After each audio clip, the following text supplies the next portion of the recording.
मित्रों, देवी देवताओं के दर्शन करने की कामना तो हर मनुष्य करता है, लेकिन मृत्यु देव से मिलना तो दूर, हर कोई उनके बारे में बात करने से भी डरता है।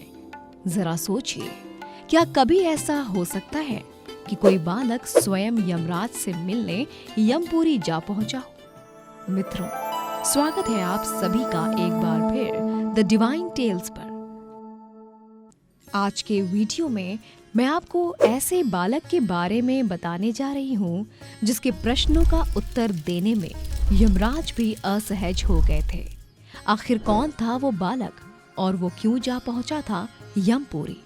आइए मिलकर जानते हैं आज के इस वीडियो में। मित्रों, प्राचीन काल की बात है। वाजश्रवा नाम के एक बहुत प्रतापी राजा थे जो काफी धार्मिक भी थे। उन्होंने एक बार बहुत बड़े यज्ञ का आयोजन किया जिसमें कई बड़े बड़े ऋषि मुनियों ने हिस्सा लिया। यज्ञ पूरे विधि विधान के साथ पूरा हुआ तो वाजश्रवा खुशी से फूले नहीं समाए। उन्होंने ऋषि मुनियों को दान देना शुरू किया। यज्ञ से पहले वाजश्रवा ने घोषणा की थी कि यज्ञ के पूर्ण होने पर वो अपनी पूरी संपत्ति दान कर देंगे, लेकिन यज्ञ पूर्ण होने के बाद लालच ने उन्हें घेर लिया, जिसके बाद वाजश्रवा अपने किए वादे से पलट गए और अपनी संपत्ति की जगह ऋषि मुनियों को बूढ़ी और निर्बल गाय देने लगे। वो सभी ऐसी गाय थीं जिन्होंने दूध देना भी बंद कर दिया था। ये देख सभी ब्राह्मण हैरान और आश्चर्यचकित हो गए। उन्हें वाजश्रवा पर क्रोध भी आ रहा था, लेकिन वो राजा के सामने कुछ भी नहीं बोले और चुपचाप बूढ़ी गाय ही दान में लेने लगे। अपने पिता को बूढ़ी गाय दान में देता देख बालक नचिकेता अपने पिता के पास गया और बोला, पिताजी, ये आप क्या कर रहे हैं? लोग तो दक्षिणा में अपनी प्रिय से प्रिय वस्तु दान करते हैं और एक आप है जो ब्राह्मणों को बूढ़ी और निर्बल गाय दान में दे रहे हैं। क्या इससे आपको यज्ञ का फल प्राप्त होगा? बालक नचिकेता के इस प्रश्न का वाजश्रवा ने कोई उत्तर नहीं दिया, जिस पर बालक नचिकेता बोला, पिताजी, आपकी सबसे प्रिय वस्तु तो मैं हूँ।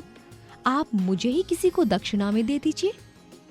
अबोध बालक की बातें सुनकर भी अनसुना कर राजा वाजश्रवा वहां से जाने लगे, लेकिन नचिकेता ने दौड़कर उन्हें रोका और पुनः पूछा कि पिताजी, आप मुझे किसे दान में दे रहे हैं? इस बार क्रोध में आकर राजा वाजश्रवा ने कहा कि मैं तुम्हें मृत्यु को दान में देता हूँ। ये सुनकर नचिकेता ने विनम्र भाव से अपना सिर झुका लिया और हाथ जोड़कर बोला, पिताजी, मैं आपकी आज्ञा का पालन अवश्य करूंगा ताकि आपको इस यज्ञ का फल मिल सके। आप मुझे अनुमति दे ताकि मैं मृत्यु के देवता के घर जा सकूं। नचिकेता की ये बातें सुन वाजश्रवा का क्रोध शांत हो गया। अब वो अपने कहे हुए पर पछताने लगे और जोर जोर से रोने लगे। उन्होंने नचिकेता को रोकने की कोशिश की, लेकिन नचिकेता सभा में मौजूद सभी लोगों को प्रणाम कर यमराज के घर की ओर निकल पड़ा। मीलों का सफर तय करने के बाद जब नचिकेता यमपुरी पहुंचा तो तब वहां यमराज नहीं थे। बेचारा नचिकेता बिना कुछ खाए पिए ही यमपुरी के द्वार पर 3 दिन तक यमराज की प्रतीक्षा करता रहा।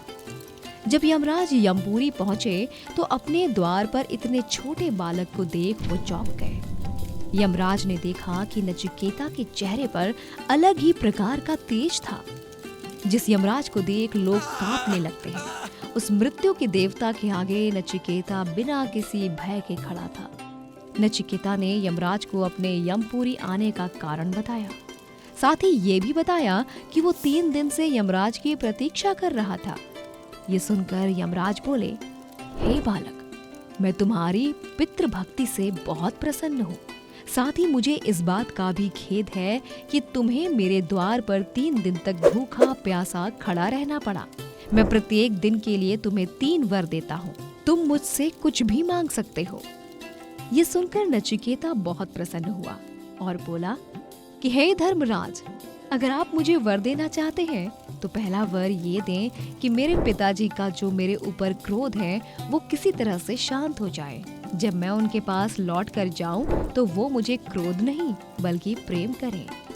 इस पर यमराज ने कहा, तथास्तु, मांगो, अपना दूसरा वर मांगो। इस पर बालक नचिकेता काफी देर तक सोचता रहा और फिर बोला कि हे धर्मराज, मैं अपने दूसरे वर के रूप में स्वर्ग प्राप्ति का ज्ञान मांगता हूँ। मैं जानना चाहता हूँ कि स्वर्ग किस प्रकार से प्राप्त किया जा सकता है, अर्थात स्वर्ग प्राप्त करने के लिए जीवन भर क्या कर्म करने चाहिए। नचिकेता की ये बातें सुन यमराज भी अचरज में पड़ गए। उन्होंने कभी नहीं सोचा था कि इतना छोटा सा बालक उनसे स्वर्ग का ज्ञान मांगेगा, लेकिन वो नचिकेता को वरदान दे चुके थे। इसलिए उन्होंने नचिकेता को स्वर्ग प्राप्ति का सारा ज्ञान और विधियां बता दी। इसके बाद धर्मराज ने नचिकेता से तीसरा वर मांगने को कहा। नचिकेता फिर सोच में पड़ गया। उसे समझ नहीं आ रहा था कि वो यमराज से वरदान के रूप में क्या मांग सकता है। काफी देर विचार करने के बाद नचिकेता बोला, महाराज, मैं स्वर्ग प्राप्ति का ज्ञान तो ले चुका हूँ, अब आप मुझे आत्मा का रहस्य भी बताएं।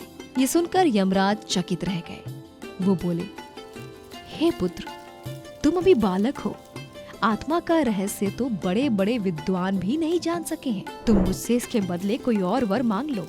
लेकिन नचिकेता तो आत्मा का रहस्य जानने के अपने फैसले पर दृढ़ रहा और यमराज से बोला, हे धर्मराज, जब आत्मा का रहस्य बड़े से बड़े विद्वान नहीं जान पाए हैं, तब तो मैं इसके बारे में अवश्य ही जानना चाहूंगा। आप कृपया कर मुझे आत्मा के बारे में ही बताएं। यमराज ने नचिकेता को अनेकों तरह के प्रलोभन दिए, लेकिन बालक नचिकेता आत्मा का रहस्य जानने के अपने फैसले पर अड़ा रहा। अंत में प्रसन्न होकर यमराज ने उपदेश देना आरंभ किया। यमराज बोले, आत्मा न तो कभी पैदा होती है न मरती है, वो अजर अमर है, जो एक शरीर से दूसरे शरीर में जाया करती है।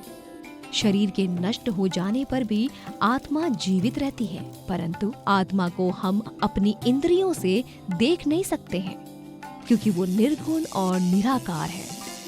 आत्मा का ज्ञान ही सच्चा ज्ञान है। जो इस ज्ञान को प्राप्त कर लेता है, वो जीवन मरण के इस चक्र से हमेशा हमेशा के लिए स्वतंत्र हो जाता है और हमेशा के लिए परमात्मा में मिल जाता है।